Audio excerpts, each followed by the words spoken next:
Without further ado, I'd like to call up to the stage the creator of My Little Pony, Bonnie Zacherle.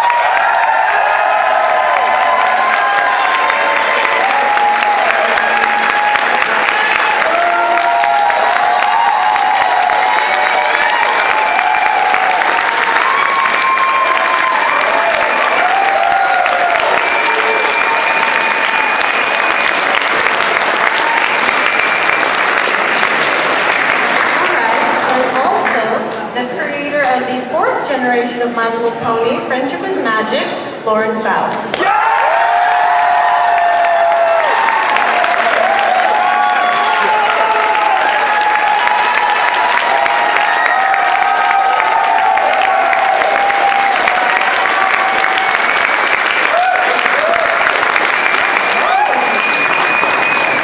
Thank you, ladies, for joining us here in California.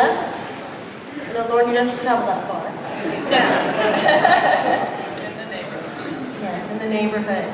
So, have you guys met before today? Not before today, no. Yeah, the meeting backstage, it was actually pretty cool. I'm not gonna lie. That was pretty sweet. Tears were shed. From me. That's true. Just me. I was overwhelmed. Still is. So ladies, there are quite a number of people in this room that would attribute god or goddess status to each of you.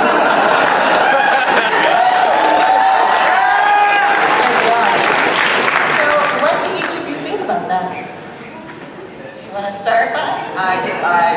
I'm still in disbelief. I have no idea when I drew those little ponies 33 years ago, maybe even longer than that.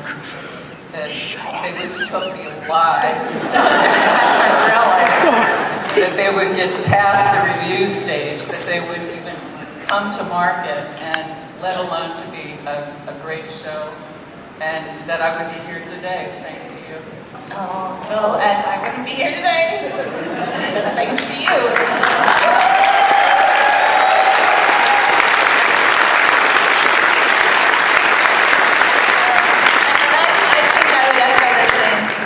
It's just a constant state of awe and disbelief that the show is and the brand is blown up the way it has, just completely unexpected. Yeah, and awesome. Still is. It is amazing. Y'all wouldn't be here today if it weren't for the two of you. So let's go.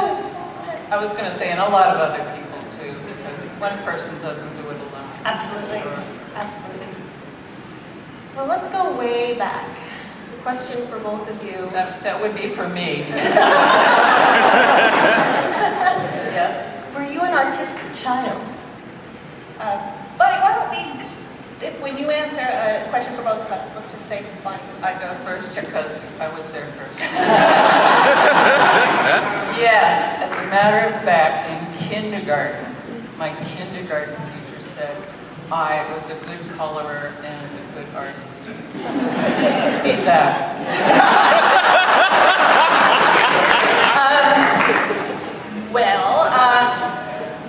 I think I might be able to read it. I started when I was around 3. But I had an older brother who was already showing artistic promise, and I was competitive. So when he sat down to draw, I sat down to draw. And then my youngest brother, he also sat down to draw. My mom had 3 artists. But yeah. She's happy about that. She is. Good. She's very good. proud.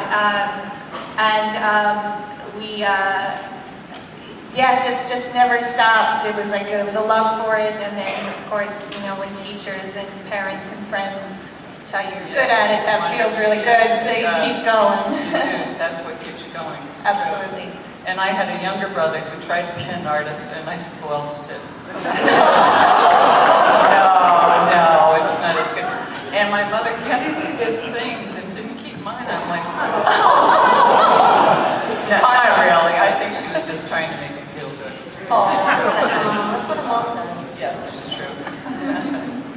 So tell us about where each of you went to college, and then what was your first job out of college?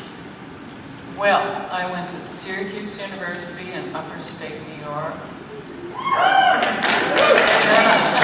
Where it's really cold and snowy, and you have to stay in and, you know, do your work. And, but I enjoyed it. It was, for me, a good thing because I wanted to go into art, but I wanted to have the whole college, football games and parties, which I did up there. But when I got out of school, and I majored in illustration and advertising design, and I didn't really have any idea of what I was going to do. I wanted to be an illustrator, and I thought probably I would illustrate children's books because that was kind of my style. My first job was in Boston area. Go Boston. Go Sox. I was working for Ruscraft greeting cards, where you use a little humorous kind of, not really juvenile, but funny kind of illustration. Then when I was working there, I wasn't making much money, which is something that a lot of artists have in common. So I was moonlighting at the time for Hasbro. And I would go down after work, and the guy would pick up my stuff, and he said, if you ever get tired of doing greeting cards, come on down, and we'll give you a job. So Ruscraft was being bought by Zip Day was publishing, and Milligan's Norcross, and they said, oh, things will be fine, don't worry about it. You'll all have jobs. And my boss and his boss were leaving, and I thought, oh yeah. Handwriting is on the wall, so I left and went to work for Hasbro. And they had no idea what I would do, probably labels, something very exciting. But they threw me into R&D, which was great. I mean, that's a dream job. Yeah, really how is. old were you at the time?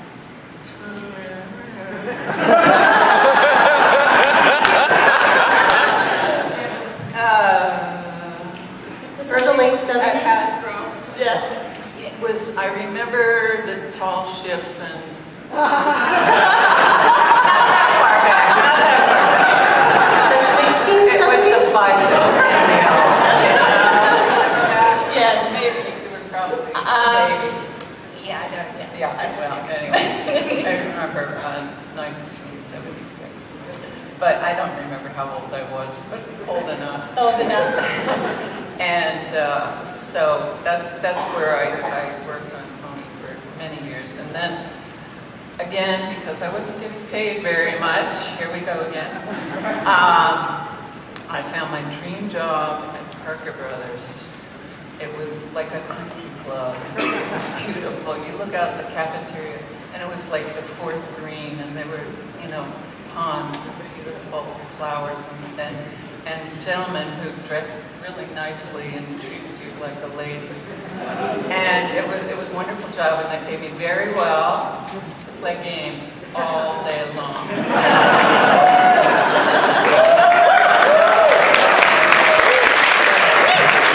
believe it or not, I left on my own because I wasn't fulfilled. I wasn't doing anything. I'm not really a game designer.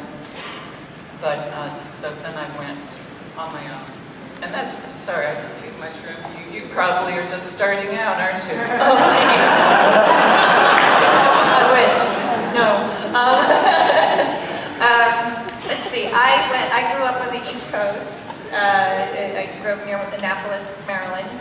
And I went to California Institute of the Arts around here, Valencia, California, when I was 18. And I was very lucky. A teacher of mine offered me my first job in my junior year, so I left school to be... You must have been very good.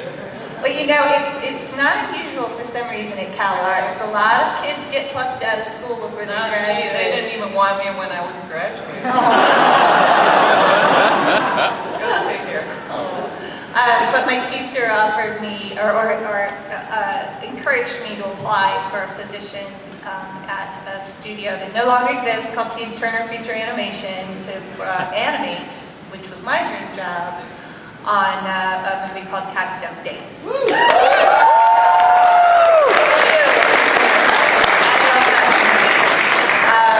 Yeah, so that was where I got my start. And that was it? No, well, I went on. I went on. History. I was an animator, like literally back in the olden days when people put paper between their fingers before computers. I was an animator for about 6 years. I worked on another movie called The Iron Giant.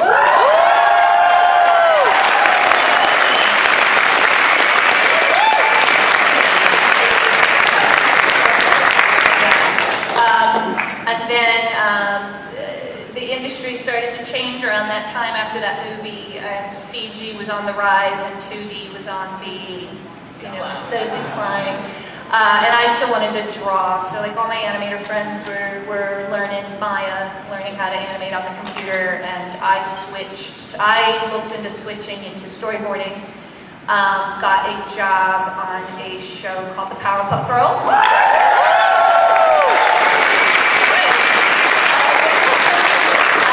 Storyboarded on that show, met my husband, Craig McCracken, and found that as a storyboarder, it was a really excellent opportunity on Powerpuff Girls because they run their shows, the artists write their episodes, so the writing staff gives us kind of an outline, like here's the basic idea of how the story's going to work, and then the storyboarders got to write it, and I found that I liked to write my stories with words first, and then I drew it, so that, I moved on to writing scripts from there, which was a surprise for me, because I wanted to draw. It's all up here. It is. Well, you just write what you would be drawing on the panel into your visual thinker, so you just write the visuals. My husband and I went on to produce a show together on Cartoon Network called Foster's Home for Imaginary Friends.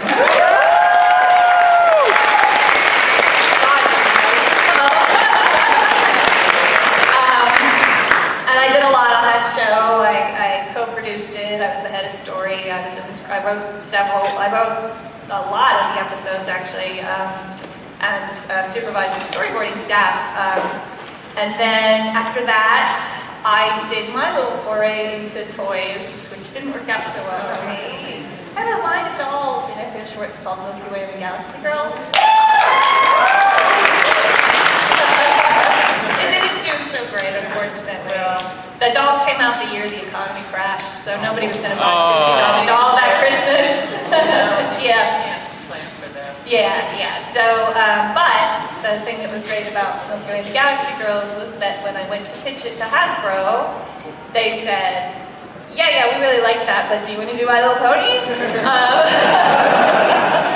Yeah. And it was my favorite toy when I was a kid. Absolute favorite. No Barbies. I like Strawberry Shortcake, but Pony was the best. So I tested the waters out, and then I went on to create My Little Pony. Friendship is Magic.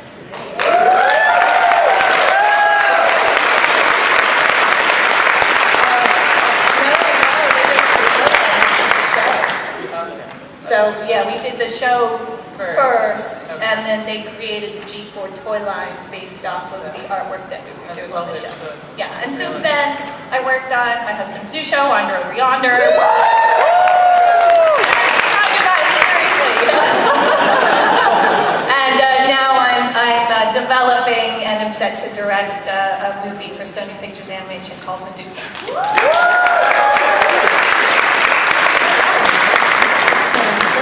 Out of the way. Yeah, But really. Yeah, sorry. Longer than mine. Yeah, I know. I was going to keep it short. That's okay. As long as it's successful, that's what matters. Well, Bonnie, let's go back again. What inspired you to create My Little Pony in the first place? Well, in fact, my father was a veterinarian and a career officer in the Army. And we lived in Japan for a short time. Where is that Japanese contingent? There's one here, believe it or not. Yeah, Japan Pony Phone Yeah, guys. there it is. Anyway, so So I lived in Japan when I was from 4 to 5, and because my father was the head of the, not stables, it was really kennels for where, all the animals were quarantined, coming and going out of Japan. There was a Korean pack pony named Knicker, and, because my father was in charge of the place, I got to ride him, whatever it was. Kind of like pony, no gender, so. But anyway, and I always wanted a pony of my own, or really a horse when I got older. But I never got one. By the time we retired from the Army, my father retired, and we had our so-called dream house in the country. I was in high school, and we lived far, far away from anyone, and I never, got a chance to have my horse. So when I went to work for Hasbro, I thought, what toys did I play with? I didn't play with dolls like you. I wasn't into that. And all I ever wanted was a horse. So I created a line of small horses that were doll-like, and I pushed them and presented them for years. And How many years did it take? well, I pushed it for, I think, 3 years. It was turned down for 3 years. Then there was a year between where I kind of gave up. And What did your bosses say? What was the reason why? You know the story. My boss said, Bonnie, little girls are not like you. They like to cook and clean and iron. He said, and I'm like, you've got to be kidding me. But the next year, amazingly, he came out with a very similar product. See, when you are in the business, you go through a lot of steps. You present to your own. I presented to R&D, and if it doesn't get beyond R&D, marketing doesn't see it. But anyway, his idea was to make a big pony made out of styrene, which I hate. It's clunky and it's brittle and it's not fun. And it had a winking eye and tail and whatever. And little girls were supposed to take this to bed and cuddle with it. Well, really, they get it here and there. It wasn't a good idea. But his boss, the marketing director, took it home to his wife, a wise woman, who said, yeah, this is nice, but little girls like soft and cuddly things. Shrink it down about this big, make it soft and cuddly, and, the combable tail and mane, and it'll be played with like a doll. So he came to me saying, just shrink it down, don't even move a hook, same thing. And so that's what I did, and Now we have it my worked. little pony.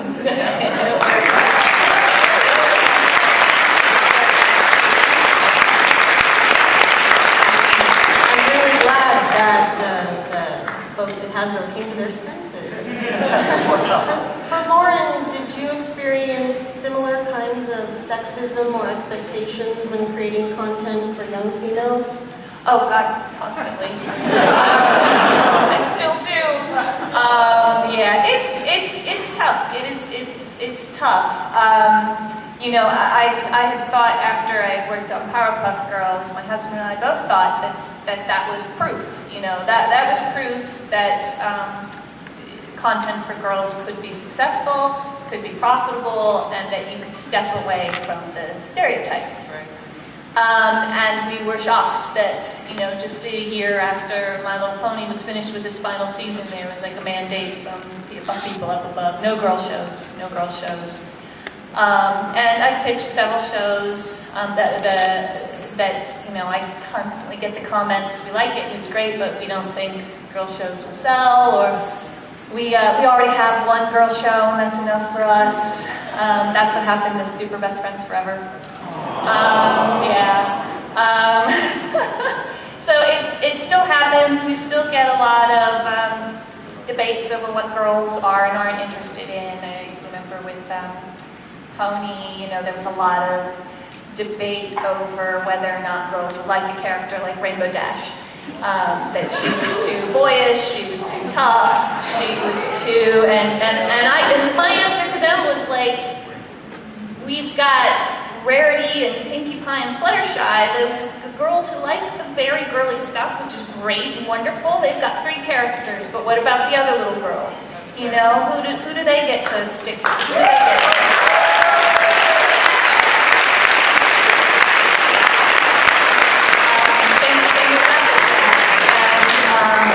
you know, so it unfortunately it continues to this day.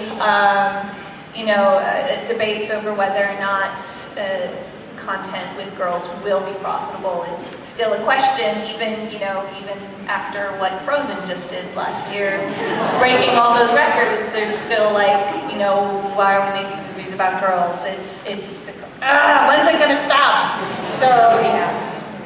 Soon, hopefully. So, did they ever tell you to make Fluttershy like iron or vacuum or anything? No, thank goodness I never got that. We have progressed a little bit. Yes. We never got that. I think one of the most memorable ones I got on Friendship is Magic was, I got a note when we wrote the ending to the second episode, The Ticketmaster, that they wanted, and I don't remember if it came from the Hub or from Hasbro, but they wanted all the girls at the end of the episode to apologize to Twilight for being selfish. Twilight had 2 tickets to go to a ball, and she couldn't decide which one of her friends to give it to. And they all were kind of campaigning for that ticket. And they all had kind of really important personal reasons to get it. And at the end of it, Twilight had a little breakdown, she succumbed under the stress, and they wanted me to have the other 5 characters apologize. Not just apologize, but apologize for being selfish. And I said, and to their credit, they listened to me. I said, would you tell a girl in high school that she shouldn't apply for a scholarship because there's other girls who want that scholarship?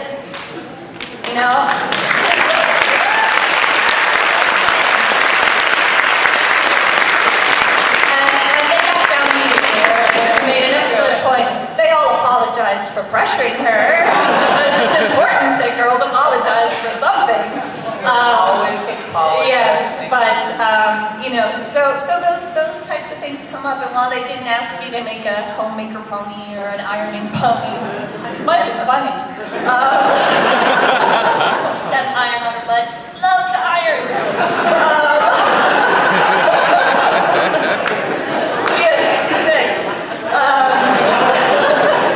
Though I never got any of that stuff, I get the other things. Another one was in Fall Weather Friends. They didn't want Rainbow Dash calling Twilight a nerd, so we had to call her an egghead. Somehow that was a little.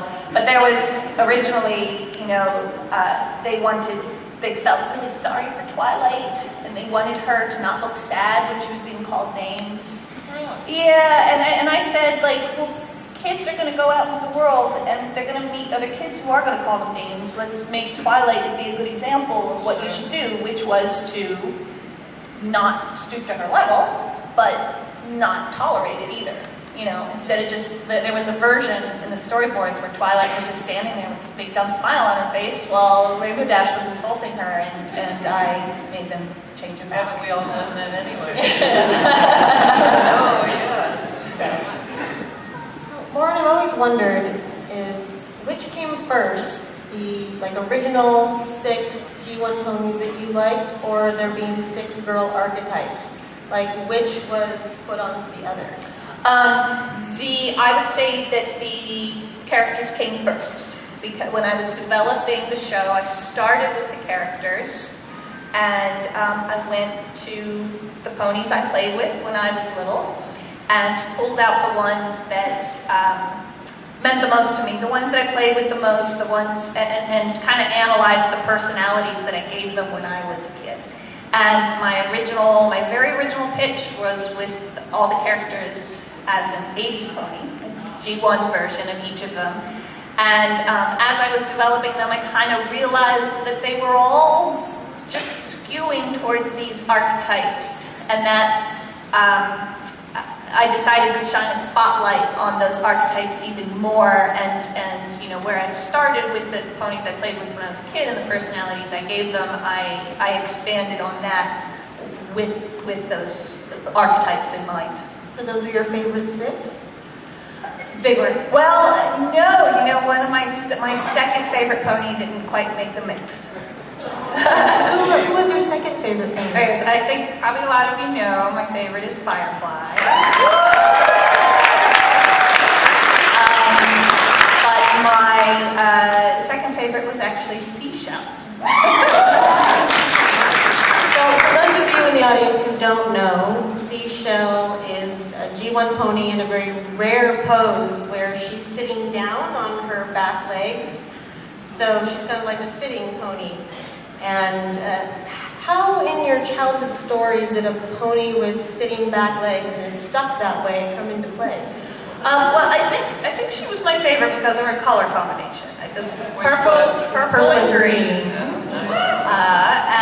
But when I was playing with her and her counterpart Bubbles, the other sitting pony, I don't know what inspired me to do this, but I actually made them handicapped.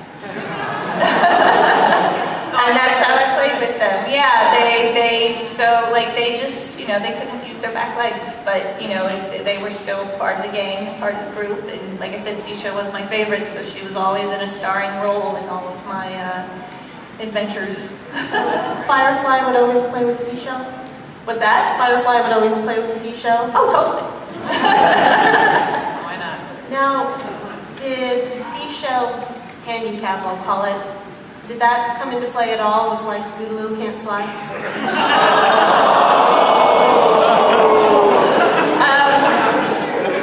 Maybe subconsciously, but not purposefully. No, I think when I was developing the Cutie Mark Crusaders and I was trying to, I already had 2 Pegasus, and originally Apple Bloom was alone in her quest for Cutie Mark, and Hasbro asked me to include Sweetie Belle and Scootaloo, and I was trying to figure out their issues, their characters, and they're all shooting for their Cutie Mark, they're all trying to find who they are, and Scootaloo, I thought it would be cute to be a girl who's like a late bloomer, was the first thought. She's just a late bloomer. The other little Pegasus can fly, and she can't, and she just wants to fly. And the more I developed it out, the more I thought about it, I just thought, in a weird sort of way, it would be kind of beautiful if she didn't ever get to fly, because everybody has dreams. Everybody has a multitude of dreams that they have in their life, and we don't get all of them.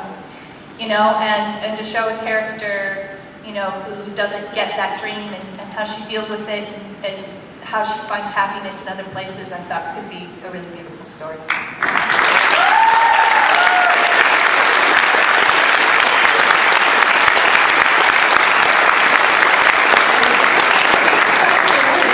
For Bonnie, 6 ponies seems to be some sort of a magic number. So how did My Pretty Pony then become 6 My Little Ponies? Well, in the toy business, everything is collectible. Does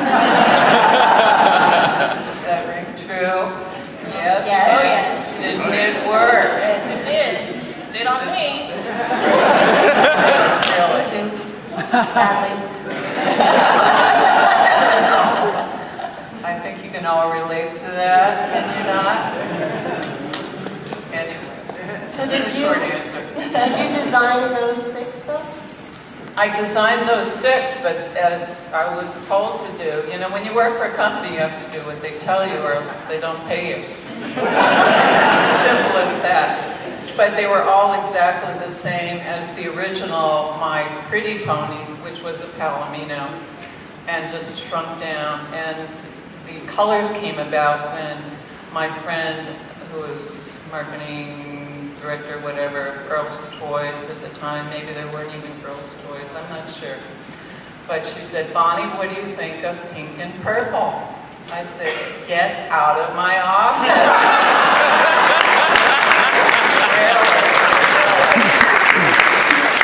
Well, little girls like pink and purple. I said, I don't care. friend of mine, and, you know, I wouldn't have done that to my boss. But I had originally, I was a preschool toy designer, and in preschool, really, it wasn't girls or boys, and despite what you think, toy designers don't say, you know, pink is for girls and blue is for boys and blah, blah, blah, blah, and trucks are for boys and whatever, and never the twain shall meet. But somehow it kind of works out that way. So she said, well, why don't we test it? I said, go ahead. And the rest, as they say, is history.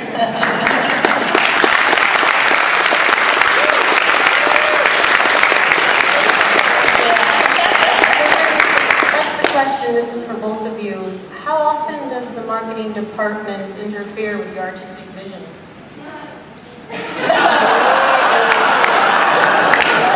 It's always a good answer. Yeah. Pretty much. They, you know, did you ever see Big?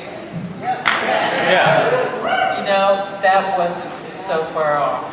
All these adults telling a kid, in essence, what they should be doing, what they should like, what they shouldn't like, how they should play, how they shouldn't play. You know, when I was at Hasbro, our one edict, you know, they have all these bromides. Space does not sell. Star Wars came out. You know? Yeah, it's, yeah. Did they interfere that much with you? You know, it's surprising. I've been mostly lucky in animation. You know, you get a lot of, like, development executives will come in and give their opinions about stuff, allow you to deal with them more, but their goals are to get people to watch the show.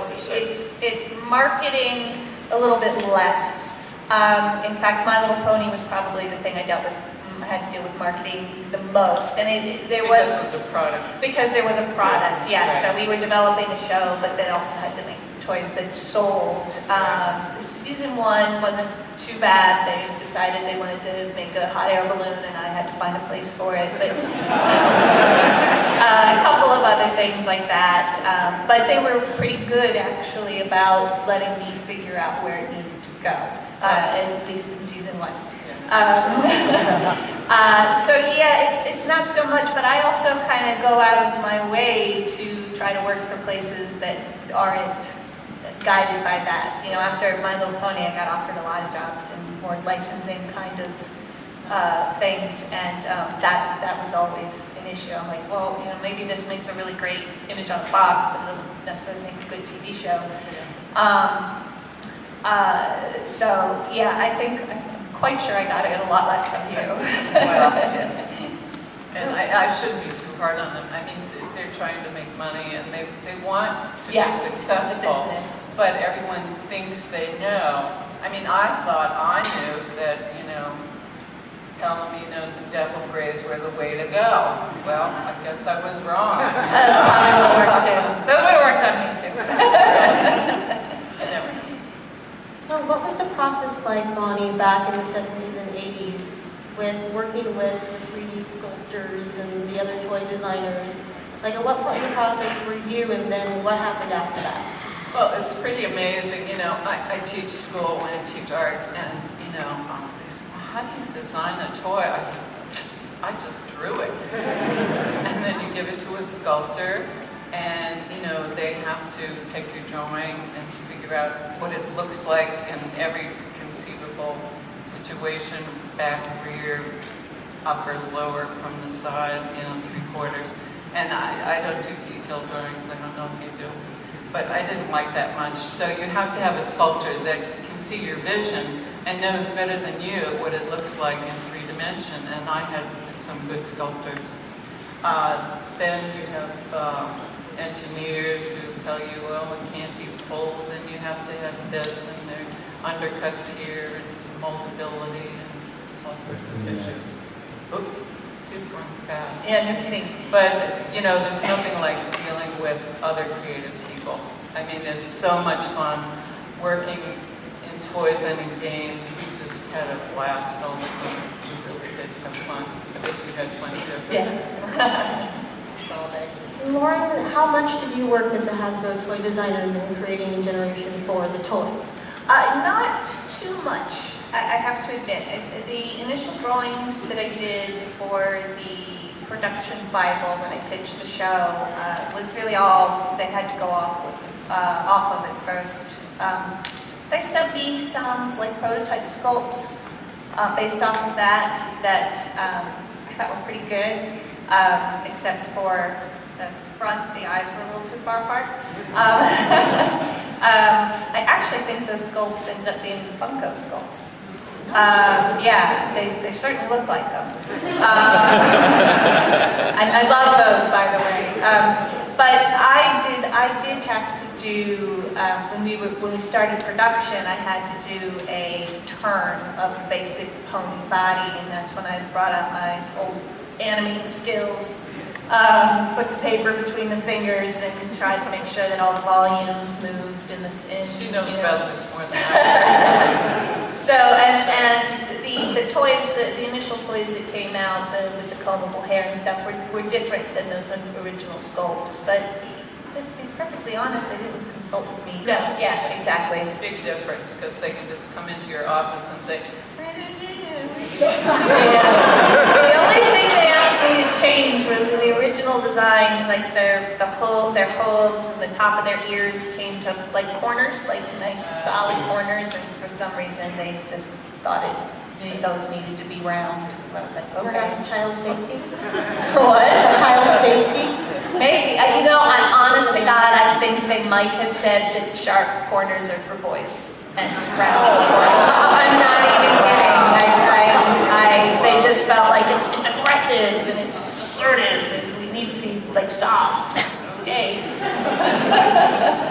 So this question is for both of you, and if you could go back and change one thing about those 6 toys, what would it be, if anything? well, you know, I was told to make them static, and they were so static, you know, they were like, They just stand there. and no, they just stand there, but like little statues. And, you know, and they didn't have any personalities, and I named them because of their colors, and Did you name them? I think I did. Awesome. Don't ask me what they are now. I know. You collectors know way more than I do about what I did, really. But, what was the question? What would you change? Oh, change.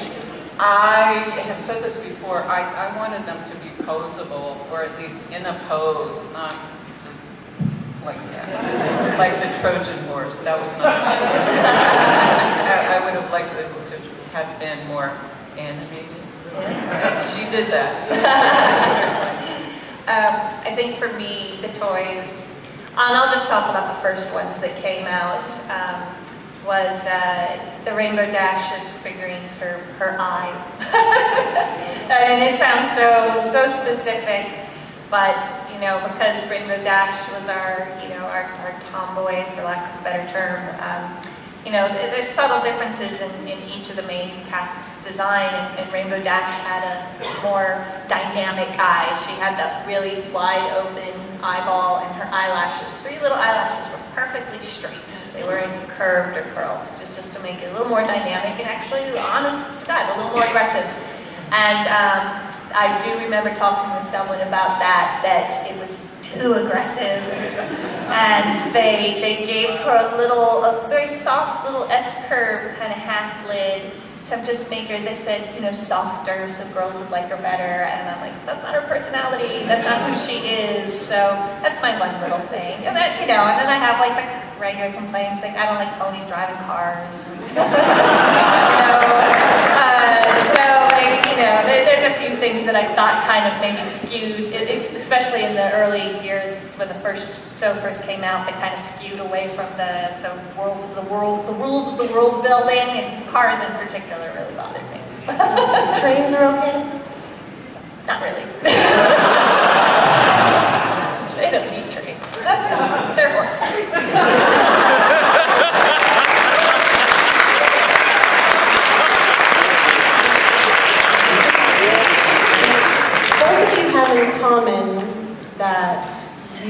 something in motion and then relatively quickly stepped away. You know, Bonnie, you weren't working for Hasbro anymore when My Little Pony was in the stores.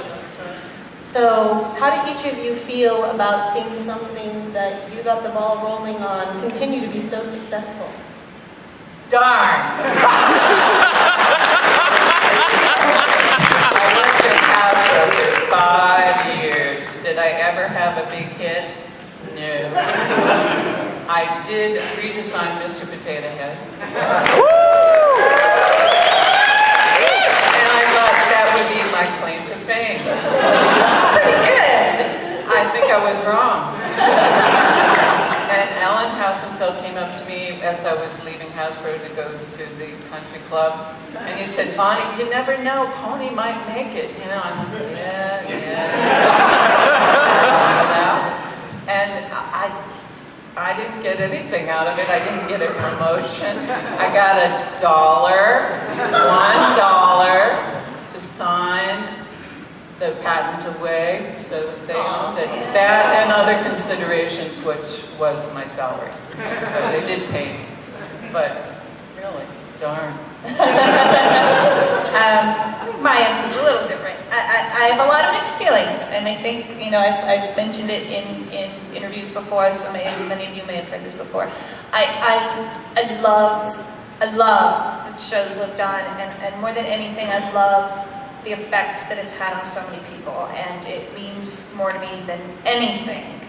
And I'm eternally grateful and happy for that, but on the other hand, I am sad, because I left because I had a vision of how I wanted the stories to go, and what I wanted these characters to do, and it just, for a number of reasons, it just became impossible for me to continue with this vision that I had, and it wasn't worth it for me to stay. So there will always be a part of me that kind of mourns the stuff I didn't get to do that I wanted to do, and worries too that I'll never get the chance again.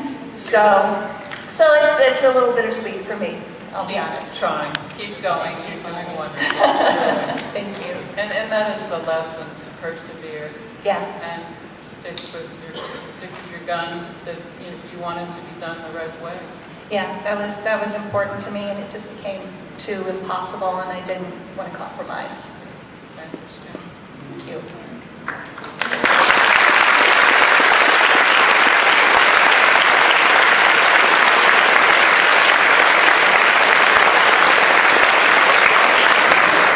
This question is for both of you, and what are you most proud of across your entire career thus far? Most proud, I'm sorry, what? What are you most proud of in your career so far? This. Beyond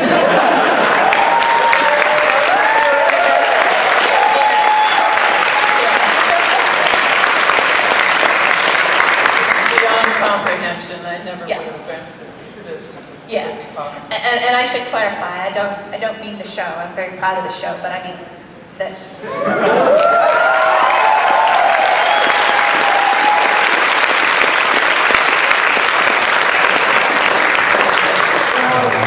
Each of you have changed and touched each other's lives. Do you have anything to say to each other?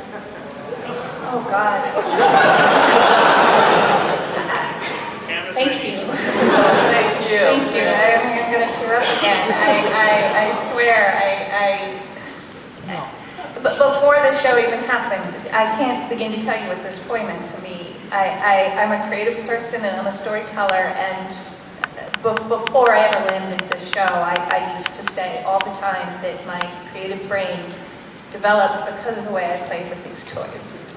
And I agree with you. You took Pony so far beyond that little clunky toy. And that's why it is a great toy, because children have to add their own personalities and creativity to it. Really? And it inspired me, and I'm the person I am because of guess those so. toys, I because guess of you. so. So thank you. Thank you, really.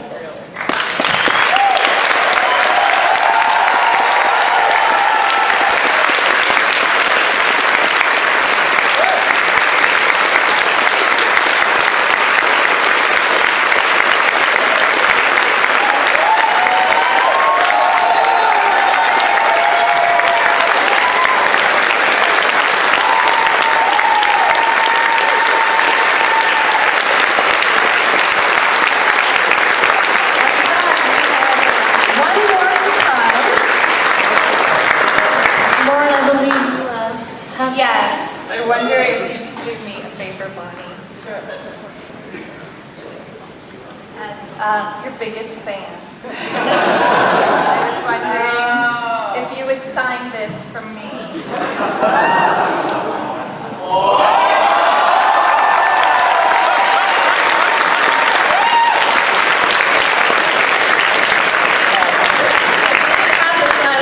But I got this 15 years ago when eBay started. And I got one with a hat.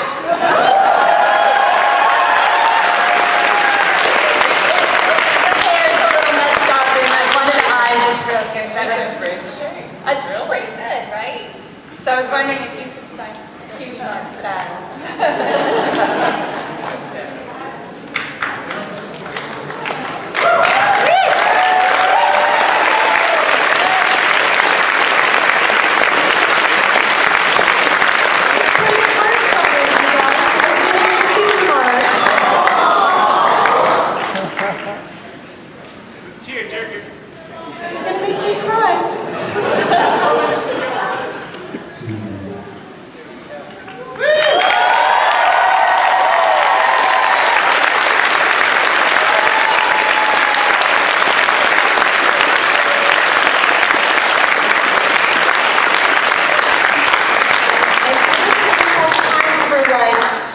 Questions in Q&A.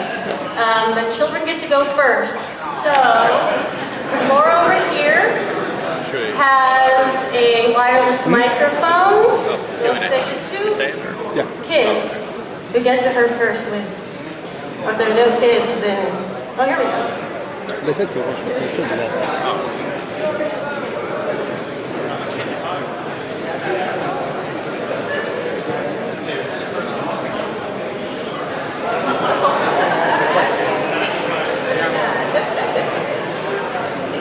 Let's say, I probably should have been a nice uncle and brought my niece, but then again, she's in school right now. Andrew, the mic.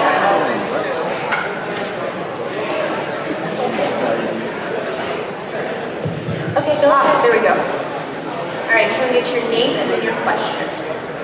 Hi, my name is Lauren, and do you guys have any idea how big it would turn out to be? You hold the mic a little closer to your mouth. Did you have any idea how big My Little Pony would turn out to be? Your first line. Sure, I knew from the very beginning. Yeah,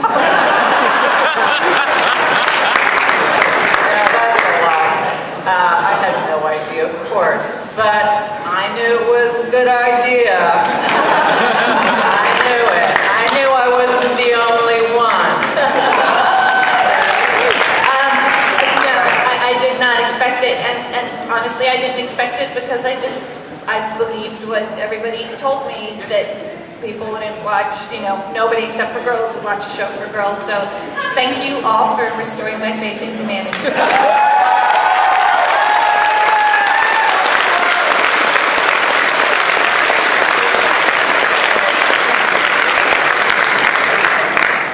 And I have a letter for you. A letter?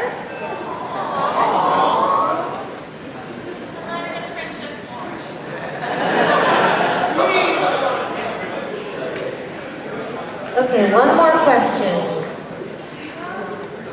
My name is Tessa, and I'm wondering what you're going to do with season 5. I'm so sorry, the wrong person to ask. So am I. Yeah, I stopped working on the show after season 2, so I don't know what's going to happen. Lots of good stuff, I'm sure. Sure. I think Stay tuned. there might be some writers in the room who can help you with that.